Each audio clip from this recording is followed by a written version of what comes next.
2 ദിവസം കഴിഞ്ഞാൽ നിങ്ങൾ ഇനി വരത്തില്ലയോ? പോട്ടെ, 2:30 വണ്ടി പിടിക്കണം. ചെല്ല്, നേരം കളയാണ്ട് പോടാവേ. അത് മോശമായി പോയി. എനിക്ക് ആനിയെ എത്ര പെട്ടെന്നാ മനസ്സിലായത്? ഞാൻ കണ്ടതായി ഓർക്കുന്നില്ല. ഞാനിപ്പോഴാ ആനിയെ കാണുന്നേ. എന്നിട്ട് എങ്ങനെ എനിക്ക് മനസ്സിലായി? വല്യമ്മച്ചി എന്തിയേ? ജോണിച്ചേ,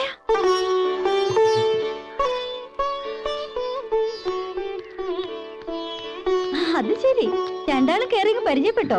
ആള് ഞെട്ടിയിരിക്കേ. ഒരു മുഖപരിചയം ഇല്ലാത്തവൻ കയറി വന്ന് ആനില്ലയോന്ന് ചോദിച്ചാ പിന്നെ ഇച്ചായൻ ആരാന്ന് പറയാതെയോ? അതെ ചേച്ചി. അപ്പൊ കൊച്ചു പിന്നെ എന്തോ ചെയ്യും? എങ്കിൽ ഞാനിതാ പരിചയപ്പെടുത്തുന്നു, ഇതാണ് എന്റെ സാക്ഷാത് ജോണിച്ചായൻ. അല്ല, ഇച്ചായൻ മൈസൂരിൽ നിന്ന് വരുന്ന വഴിയാ? അതെ അതെ, വഴിയിൽ എന്നാ മണ്ണും പൊടിയാ. ഒന്ന് കുളിക്കണല്ലോടി. അതിനെന്നാ, ഇച്ചായൻ വന്ന് ഉടുപ്പൊക്കെ ഒന്ന് മാറ്. എങ്കി പിന്നെ കുളി കഴിഞ്ഞിട്ട് കാണാം. എടാവേ